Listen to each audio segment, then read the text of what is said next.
This video is going to focus on plasticity. Now, this is an important concept to keep in mind when we study development. Plasticity has to do with flexibility or changeability. It really incorporates two basic facts.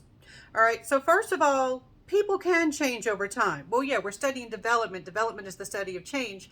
Of course, people can change over time, but in the past, we haven't always done a great job of remembering that a person can be a very different person in many important aspects from one time period to another. Things can happen to them.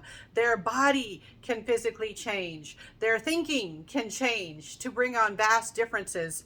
We also know that the brain itself can reorganize. The cells in the brain can be changed by experience. We're learning this as we get more innovative in our scientific research.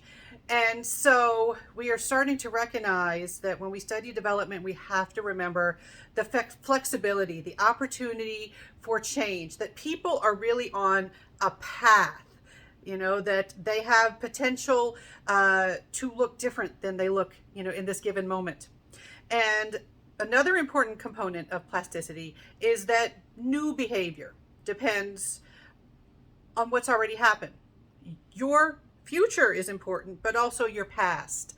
All right, so we don't know what someone's future is going to be, and we have to remember that their past is going to shape how they're doing now. I mean, you could think of this as somebody studying education. They're studying learning in school children.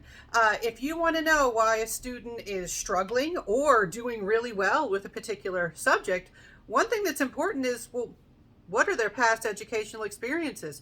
What kind of classes have they previously had? Have they had extra lessons? Have they lacked lessons? Did they miss a lot of school because of an illness? Are they experiencing poverty at home? Also, if someone is struggling right now or doing really well right now, that does not guarantee that they're going to continue on that same path in the future. They may have some really key experiences that change their path, that put them onto a different path. So we do have to remember this, that human traits can be molded. They can be changed in a flexible manner. When you think plastic is flexible. It is bendable. All right. It is not rigid. It is not unyielding. So development is flexible. It is bendable. It is moldable. And even with that, we do have to remember that we have so much evidence for plasticity, but we do have some evidence for stability or durability. There is often a good correlation, a good continuity, to use a term from a previous video, between a person's development earlier in their life and later in their life.